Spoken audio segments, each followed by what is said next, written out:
Welcome to my studio. I'm Terry Meyer, and today, I will demonstrate how to make a cement Grim Reaper. But first, I want to credit Made by Barb, an artist who inspired the project.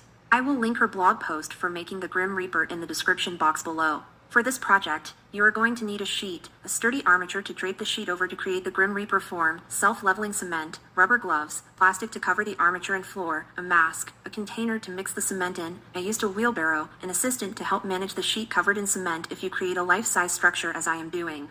My first armature was made of old clothes and straw and too flimsy to hold the weight of a sheet covered with cement, which weighs approximately 75 pounds. My second armature was equally weak, but I used it anyway because the cement was mixed and starting to cure. Learning from my mistakes, put plastic under the armature before draping the cement-coated sheet on your project, as your project will stick to the floor.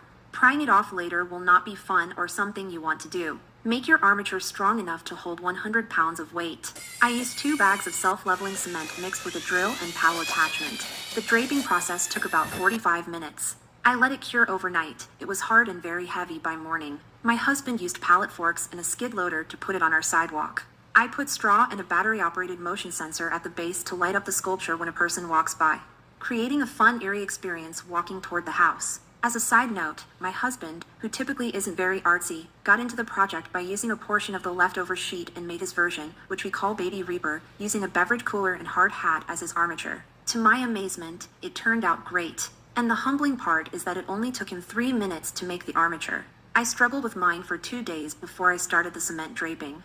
If you enjoyed the project, leave me a thumbs up. Subscribe to my channel to be notified of more creative videos.